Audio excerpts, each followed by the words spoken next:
Hey, if you like some of my NBA discussions here, make sure to subscribe to my other channel, which is original NBA content, which I post every week about different NBA topics. And yeah, it's a new channel, so make sure to support it. And yeah, hope you enjoy.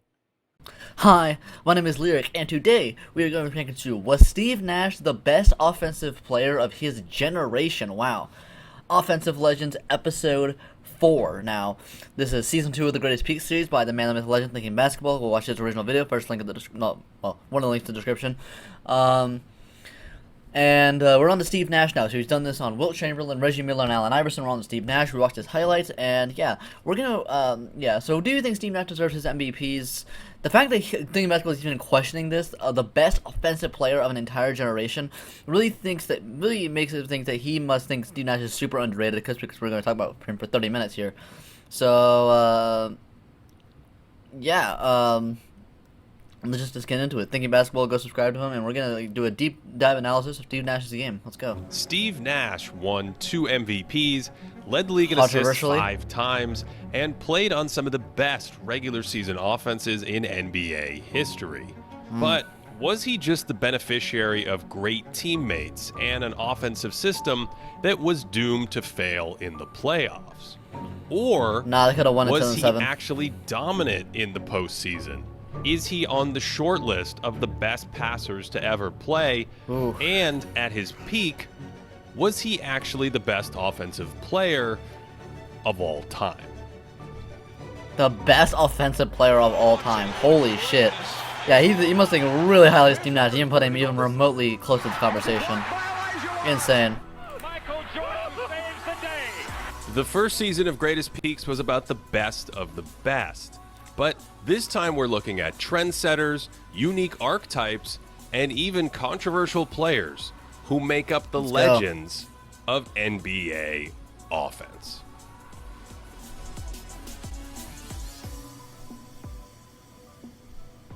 So Steve Nash. A headache because he could do it. He could do it all. Without being fast. Steve and Stephon Marbury gave me the most problems. Damn, Marbury. Gave me the most problems. In 2005, Steve Nash averaged just 16 points a game, but he exerted more constant pressure on defenses Damn, look at that than score. anyone Goddamn. else in the league. The Suns' mantra then was 7 seconds or less. Right. But that Mike wasn't just D'Antoni. about playing in transition. It was about acting quickly and decisively to strain defenses, and I'm not sure anyone in NBA history pushing the damn pace. did that better than Nash. This is Perfect off play a for the made system. basket. Nash's defender is out of position, so he runs out ahead of him. That forces extra defenders to help, so he finds an open shooter 3 seconds into the shot clock. This Dude, time the Nash vision brings is it up, insane. feels a little too much space. He doesn't know and where everyone is bombs at a all 3 times. on Michael Finley. And pull-up threes in transition were rare back then, but if defenders didn't pick him up, he loved running into this shot. That's why I say he would have been more effective in Someone modern like NBA. Bruce Bowen Being allowed knew to take to more pick him threes. up Because he at was the super amazing three-point three-point line, shooter. So Nash it was really fakes willing to the take them. pull-up Would have three been with even some more willing now. filthy ball handling and turns it into a layup with a perfect pass. And with the This modern one is game, off. being more fast-paced, I think the fast offense would have been working better. And again, look how quickly Nash runs it down San Antonio's throat, buckles 2 players, and goes to layup. You could argue, there is a good argument that the Steve Nash really revolutionized the game, and the Suns' offense really revolutionized the game. Because you could argue them doing the offense like this really revolutionized from the late '90s, early 2000s, really slow form of play to the modern. It was the beginning of the transition to the modern game. You could really argue that. And Nash's ability to pull up or drive and score strain defenses Late 90s, to the early breaking 2000s is point. the lowest scoring era in Because NBA when history. additional defenders pay attention to him, he guts teams with his passing. And this all started with Jason Richardson sprinting out on the wing, which forced Nash's man to call for Duncan to temporarily switch. And right here, it's a layup because Nash knows the defender is about 2 feet too high and the lane is open. Oh my God, the vision is so crazy, Here's one man. off a make where the He just Spurs knows look that he's set, gonna but Sean make it Marion the layup there. outsprints 2 centers. Manu Ginobili sees this and heroically rotates, but Nash just hits the wide open shooter instead, and the man. Dude, he captures all of this. He's like, In like 1 second, he captures. Okay, this guy's gonna go for a layup. He has to go help, so he leaves this defender open, this shooter open. In like 1 second, he recognizes all of this. It's Quickly insane. rotates, but Nash just hits the wide open shooter instead, and the man might be Doctor Strange. Bros, So all the defenses possibilities. are scrambling to match up with his teammates to plug up his passing chances, and then he just stops on a dime for a little Oh, mid-range. hold on, nice stop. This time he's skipping into the front court, goes to set up the mid-range, and when help comes, jump passes for free throws instead. Really good and recognize when the But help's coming and who when the opens up. Spurs match up well with his teammates, he instantly recognizes that both bigs are away from the basket, crosses over, and scoops in a layup. Oh, the scoop. Nash was never the quickest or fastest, but this hanging, herky-jerky dribble made him a true triple threat everywhere he went with the ball. He could blow by his man, pausing to leave Kobe Bryant swaying in the wind.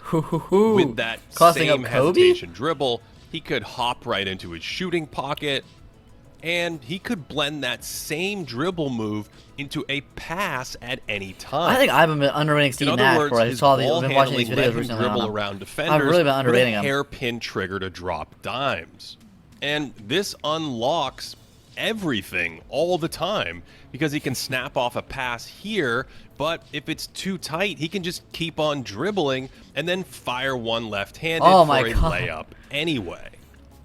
Having a hairpin trigger to pass or shoot was a huge deal. Yeah. Because Nash is one of the greatest shooters ever. Yeah, Hitting playmaking, 43% efficient of scoring his conversation threes is on insane. moderate volume Combination, yeah, of his insane playmaking and his uber efficient for scoring. his career. Oh my God, and look he at was that. extraordinary from the mid-range too. Yeah, definitely an underrated, shooting nearly efficient 50% from the short and long mid-range areas.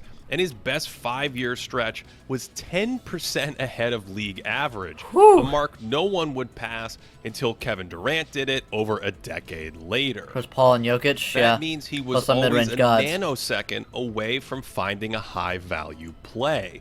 If you're too close to him and freeze on the hesitation, he drives and immediately exposes any help. He has something for But every his situation own that shots he's in. were He has insanely such a great accurate offensive bag. once he created space to shoot over defenders of all sizes. Ooh, oh my He God, didn't that need shot to be goes high. set either because his balance let him flow into one-legged runners like this, and that balance was the very thing that gave him His shots go so high, bro. 360-degree ball handling, Oh my moving God. in every direction while That's an keeping insane the play. dribble alive. That's just Nash nasty. was so comfortable dribbling in traffic that it was like he had a force field around him, double tapping it quickly under a defender so he could continue probing for something better. Oh my God, And bro. I'm not sure anyone ever kept their dribble active while exploring every nook and cranny of the paint, trying to twist up the defense quite like Nash. His He used stamina to is literally crazy. circle under the net like Wayne Gretzky looking for pay dirt. And even today, this is known as nashing, and it Nashing? can tie defense Nice. into knots. Two players stay with Steve here, and that creates confusion when he comes out the other side. And none of this shows up in a box score, but he's basically stress testing defenses with these probing dribbles, and they often crack. Yeah. There's a natural tendency for just defenders to genius. collapse into the paint on penetration, and that leaves shooters open. But if Nash wasn't Really good at surrounded kicking by out the bodies, shooters. he could keep dribbling And good at or penetration, suddenly which really shoot. good, great combination. The Oh my Spurs God. push him down to the baseline here. Duncan assumes he's circling out the other side, but he cuts him off for a layup instead. Ooh, So a tough help layup. defender needs to be on alert for this, and when Nash starts tunneling into the paint, it frees up a wide open corner three. He's so good at getting And into this the one paint with messes his, with with his handles. multiple defenders. And that just Amari Stoudemire's dangerous. either gets a layup rolling or into they space. help too, or they So help too much and Ginobili opens up a Duncan shooter. eye him, And they realize and when they realize he's opened up a shooter, so then they stop helping, so he's gonna lay up again. It's just Nash insane. gets under the net, Duncan wisely stays with him, and that pass doesn't even make sense. Oh my God. Tony Parker actually jumps in front of Amari, but because nashing is confusing, Parker thinks he should rotate out on this pass, and Steve pulls a rabbit out of his hat. Nash's hyper This guy, secure bro. ball handling and crafty use of his body made it tricky to keep him from touching the paint. Oh. Notice no one helps this time, so he just grinds his way to the rim for three the old-fashioned way. And this is some of the most functionally effective dribbling ever, plowing through defenders like they don't have arms, just daring people to reach for the ball, and that foray near the net leads to a switch. Help comes on the drive, and Nash keeps dribbling to find a wide open three up top. Come on. Come on. This one is more subtle, racing racing up to turn the corner on a screen. He could shoot here, but decelerates and moves backwards with an escape dribble, and he only picks it up when he finds something better. Think about how this crazy He's ball always a handling dribbling, bro. and It's ability crazy. to shield defenders with his body fits with his live dribble passing. He's bouncing around on the baseline here, seals Parker, and all of a sudden it's a layup. And Nash cranked that window open by faking Duncan right off the court. Ooh. So he was constantly Crossing up applying Duncan. pressure, looking for these home runs, and his combination of skills made him look at his deadly touchdown. with a live dribble because he could unlock anyone on the court at any given time, and that made him perfect for an offense built around the For shooting, oldest yeah. play in the book. Pick and roll, baby. But Kenny, Coach Reggie, was he true MVP or was he a sympathy MVP? No, he was a true MVP. Over me? Twice? In the 1990s, John Stockton You were an and MVP in Karl Malone 06. were Shaq, get outta here. synonymous with the pick and roll, often setting it up on the wing and playing a basic two-man game. But Nash took the pick and roll from analog to my digital. God. His incredible ball handling Like that made analogy, him a analog master to of digital. setting up screens, crossing back into the Yeah, pick. this is around the era. This in the Suns' not offense made it where nowadays the pick and roll is like it's the play, you know. Then veering into traffic for a little fadeaway. Ooh. And he loves snaking across the lane like this, again, setting up his defender, then slicing across the paint, where an extra defender's helping this time, so he flips it out for an easy three. A three. Look at this one, where he's briefly pressured by a second defender, then runs his man back into his teammate as a screen to find a soft spot for a little pull-up. And then later in the quarter, snakes hard across the lane. The big man helps on him, so the backup plan is a wide open three for a teammate. Because Nash is comfortable with physicality, he can take contact from defenders and keep going, and some of his footwork was beautiful on these. This Hey. time he crosses over to snake the screen and throws an up fake for a little leaner. And here's the exact same setup against good friend Dirk Nowitzki, Hey, but he's instead next it's episode. an up and under step through. Fucking love Dirk Nowitzki. Here he has a ton of space to attack. I'm because so pissed to this day that we didn't keep Steve Nash. I'm so pissed. Dirk and Nash, we got a championship. Suns didn't, but like, I feel like we could have got a few more. I mean, at 06 we're definitely winning with Nash. Let's be honest here.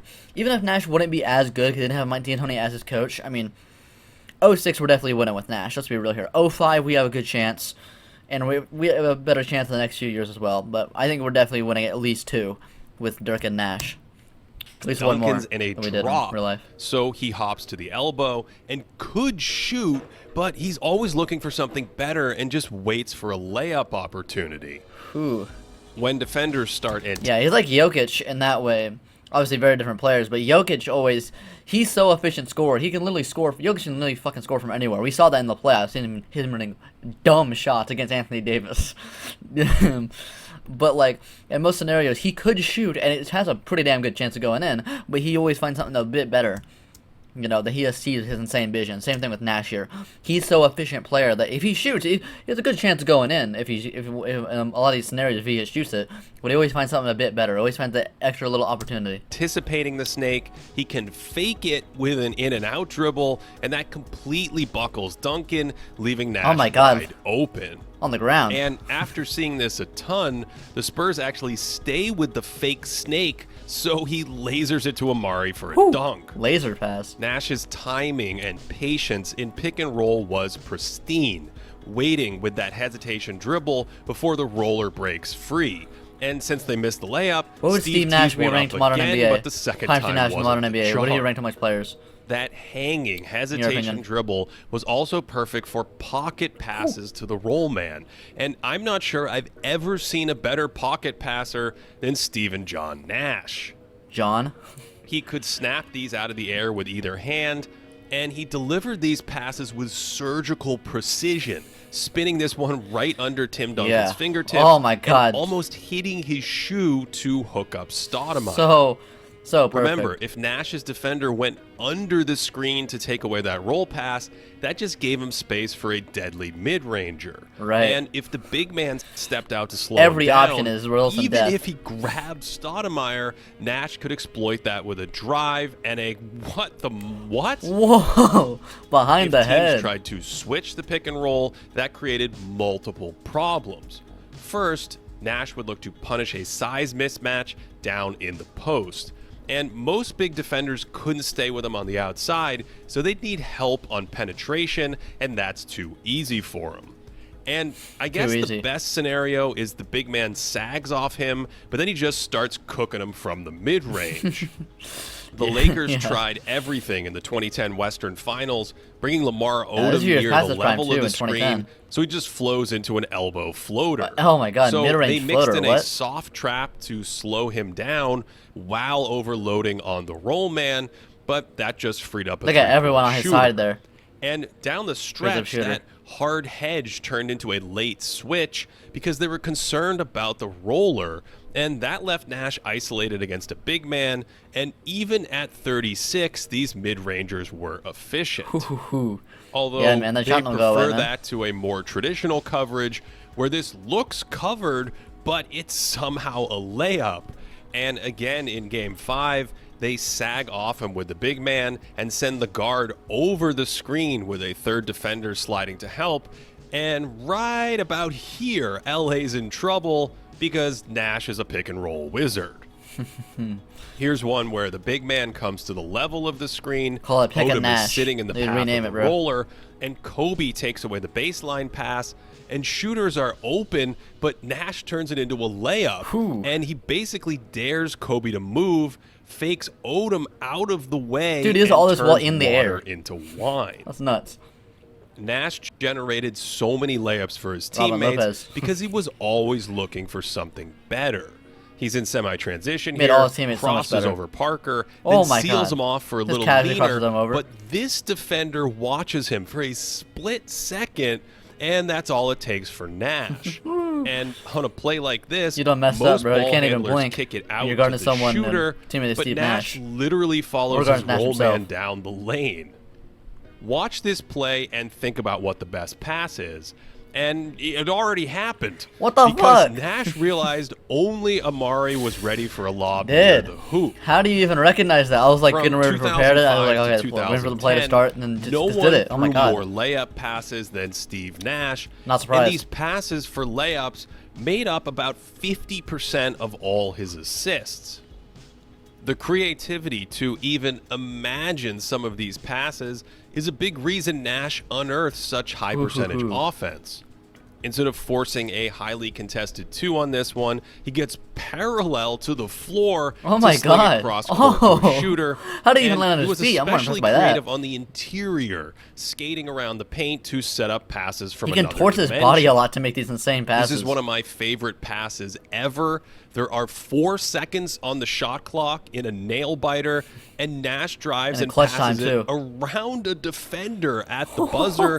And watch him reach around Ron Artest back here for the handoff to cut it the balls to do that with 2 seconds on the shot clock. This one might be better down 3 in the clutch waiting time minutes in a playoff Duncan game in the finals. Driving left, and then what is that? Just give it to little Stevie and get out of his way and then come in behind him. Bro. Nash actually used behind the back passes. Fucking Jason Williams elbow pass. And this was functional because when defenses took away the pocket pass, he could still was like, hit I the found some open space right here.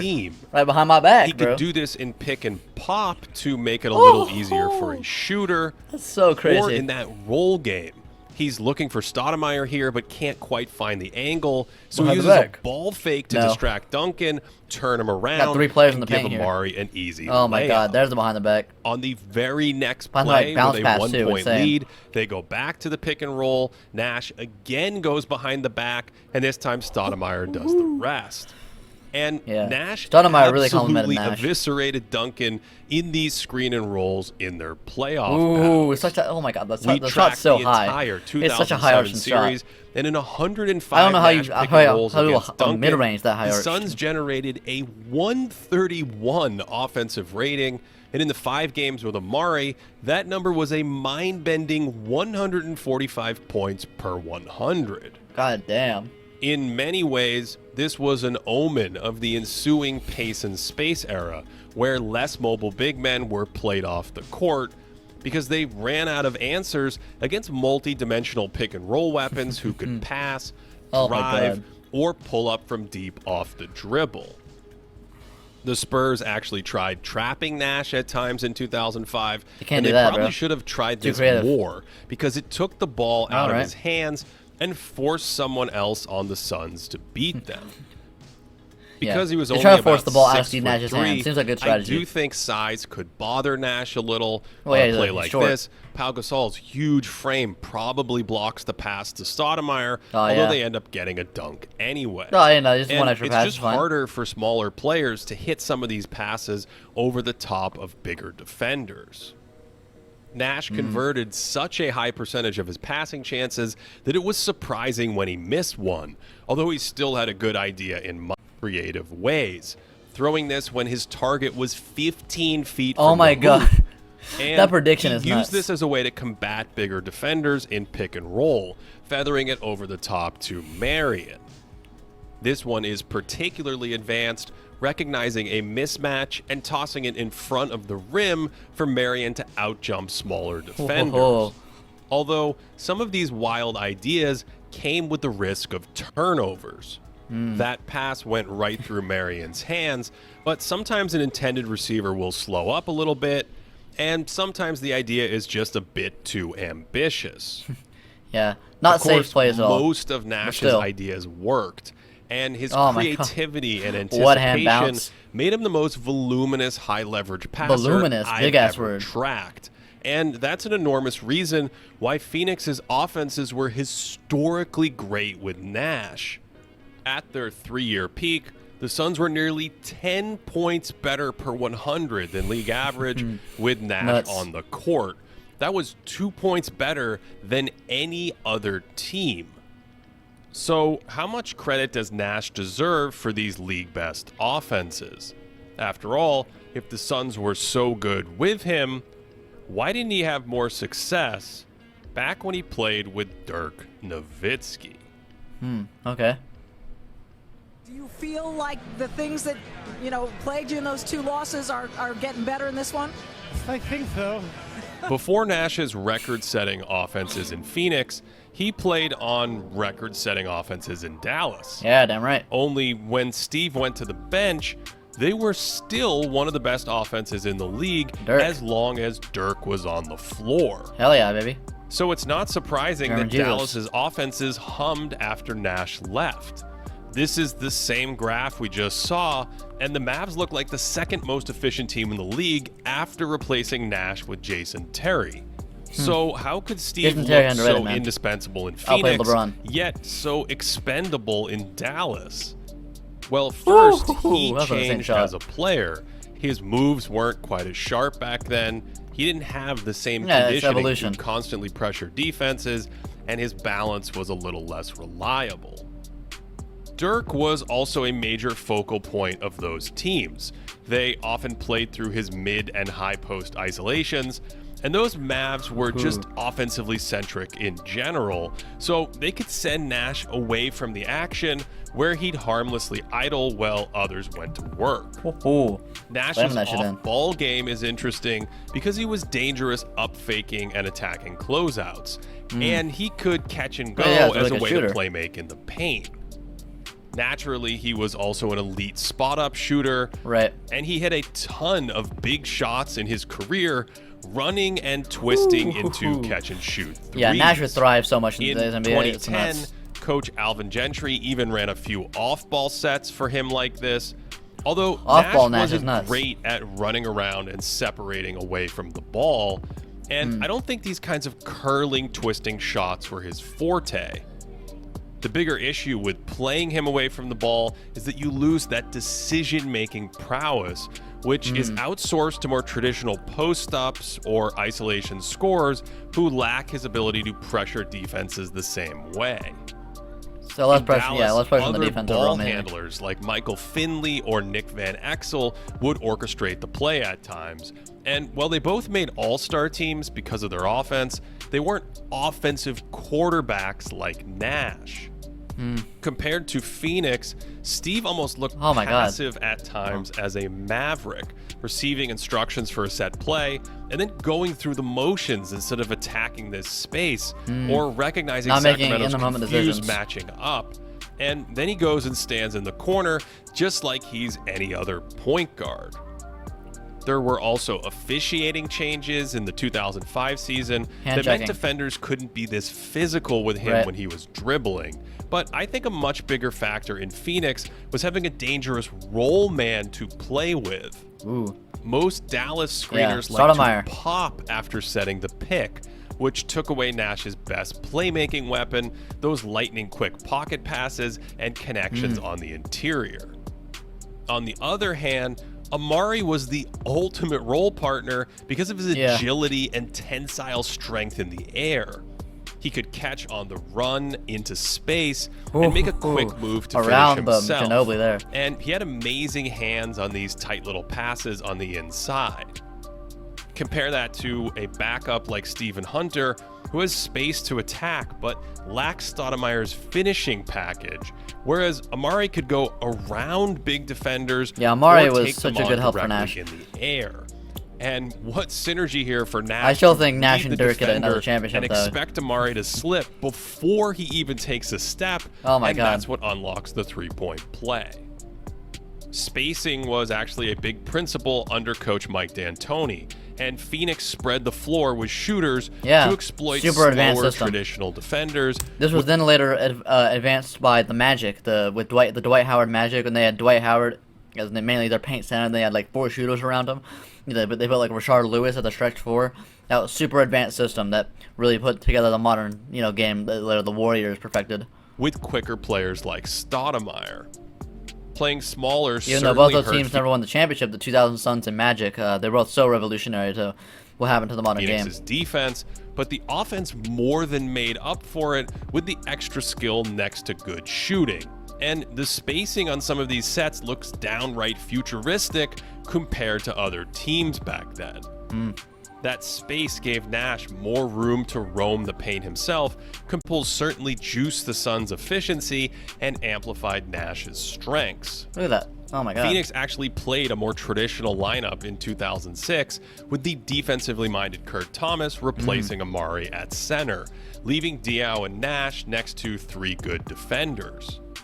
In Thomas's games, they were 4th in the league in defense and offense, so they weren't an historically great attack, but Nash still propelled them near the top of the league with his bag of tricks. These scoop When he layups went to are the so insane. bench, those Suns offenses went from crushing the league to below average. One of the that's biggest insane regular on-off season numbers. shifts on record. And with Because he literally Stoudemire controls on the everything. Like, their system is just a completely different system. It's just not the same system without Nash. He is the offense. Same thing with like Jokic on the Nuggets right now. Once again, I keep bringing him up. Like, he just is the Denver Nuggets offense. Everything revolves around him. Maybe occasionally get a Jamal Murray ISO play, but like most everything revolves around Jokic. The Suns' offense was Steve Nash. They were actually around league average without Nash. The Warriors' But offense is look Steph at how Curry, different the possessions look without their MVP. Amari wasn't spoon-fed quality shots and resorted to more ISO. And those quick-hitting actions weren't the same. No one knows what to do. Magical pick-and-roll passes It's not as vanished, good. and there was no one to probe the lane and create layups. Even when the offense broke down, Nash's isolation scoring was a good fallback option. And during his career, Yeah, if your last option is a 50, 40, 90 scorer, that's a pretty good option. in Phoenix, an extraordinary 94% of his 2-pointers were unassisted, which is a That's holy fuck. staggering amount of self-generated insane. offense for someone in That's an the insane number. Holy 96th shit. percentile in scoring efficiency. His passing actually helped his scoring at times. The big man here is fixated on the roll pass and not Nash. And his pocket passes were so scary that sometimes just a fake could move a defender. Ooh, yeah. Great The fake there. Mavs actually dared him to shoot for much of their series in 2005. Notice how no one leaves their man to help here. So Nash just torched his coverage by calling his own number more. Yeah, it wasn't a good decision by us. He Not a averaged good a decision. hyper-efficient 30 points per game in the series, pouring in 40 per night over the last Yeah, people say Steve Nash couldn't score. Well, he won MVP, averaged 16 points a game. Nash could score when he wanted to. When he wanted to, he could definitely score. He just chose not to. 3 contests to eliminate his former team. Oh my god. And in rewatching Nash, I was really struck Who is by better, how guys, often Dirk or he Nash? would take over playoff games like this. Oh my down the god. stretch. The high arc. This is the fourth quarter of the 2010 second round against San Antonio. And yes, this is the eye game. Yeah, oh where yeah, Nash famous. took a Duncan elbow that required 6 stitches, which is 6 not to be stitches. confused with the nose game, where they Right. couldn't stop the bleeding on a gash and faltered in a key stretch first. Yeah. Nash was like a Larry Bird type. He just played through all his damn injuries. Spurs with him on the bench. But in 2010, Steve just went out there with one eye. Literally couldn't see him, one of his eyes, 10 yeah. huge points in the final frame. Bro. In a 30 You know how bad you'd feel as a defender if you just keep getting scored on by this short dude with one eye? 5-point quarter from the Suns to Like short, not like super athletic dude with one eye, and you keep getting scored on. I'd be so pissed. close out this series. Every time down, it was Nash just going to work, using the look away here to hit a cutter, and they had no answers for him in these big moments. This is an absurd pass over the top to Amari, and even when the Spurs made a late run, Nash still had all the answers. Phoenix's playoff offense almost felt unstoppable at times, even in close losses. And when we adjust for opponent strength, those Suns produced by far the best 5-year run of playoff offense in NBA history. And that Oh my made them God. a great That's crazy. overall team, better than a number of championship Best 5-year winners run from ever? this perspective. D'Antoni's coaching helped, as did Phoenix's offense-first lineups. But Nash also influenced so many possessions despite just scoring 20 points per game. After his scoring exhibition against Dallas in 2005, the Mavs tried switching every pick and roll to start their 2006 series, and Nash just patiently set up the mismatch every time and exploited the defense that way. Whew. On this possession, the Suns hunted the mismatch. Dallas finally doubled, but that just sprung Nash to make more dunks for teammates. Oh my god. Down 9 with 3:30 left, Clutch Nash time. went to work on the switch, drawing free throws on this drive, and a minute later he came down in transition and just popped a 3 to cut it to 4. Dude, that's an insane play to On have the to do in next possession, 2006. they run pick and Just roll popping and up a 3. wait for the switch. Then they clear out the Oh, they got floor Dirk on for him. him to go to Front row. work, and he hits Dirk with a ridiculous finish that Oh could my have been God. a 3-point play. That's not Dirk's fault, But man. That's okay because the next time they I was double hoping he meant to stop Diallo that. That was an again, insane shot. which leaves Nash open for a triple to cut it to 1. Next Insanely time clutch. It's more spread pick and roll. Yeah. And oops, Why do you they guys don't- think the Suns never won the championship? Why do you guys think that? Do you think they should have won 07 if the fucking Robert Rory elbow didn't happen? switch, and in completely dominating his final 14 minutes on the court this game, Nash tallied just 10 points and 6 assists. And that's because an individual stat line can't capture the value of improving everyone else's shot quality. Facts. Amari, Marion, Gravity. and so many others had their most efficient seasons playing next to Nash. And there's a popular idea today that he should have shot more threes back then, but I'm not convinced that was better than the warm-up shots he created for the entire team. Yeah. He's probably not a great fit with other ball-dominant players. So Right. I'm not sure if he's the best offensive player to ever play. Holy but fuck. when he had the basketball, His incredible shooting, passing, ball handling, and decision-making made him unrivaled and an absolute offensive legend. The fact that he's even putting him near the discussion of the best offensive player fucking ever is insane. Yeah, fantastic video. So, yeah, so what do you guys think Steve Nash ranks him on all-time point guards? And do you agree with any, do you have heavy disagreements with anything he said in this video? Do you think he's anywhere near the conversation as he put it as the best offensive player of all time? Do you think he's underrated, overrated? Do you deserve his MVPs? All that stuff you can talk about in the comment section below. I love to have discussions with you. I'll go subscribe to my original NBA YouTube channel. First link in the description. And yeah, please subscribe. I upload a lot of videos, like a lot of videos. Like I upload way too many videos, and a lot of NBA ones, daily NBA videos. So yeah, bye.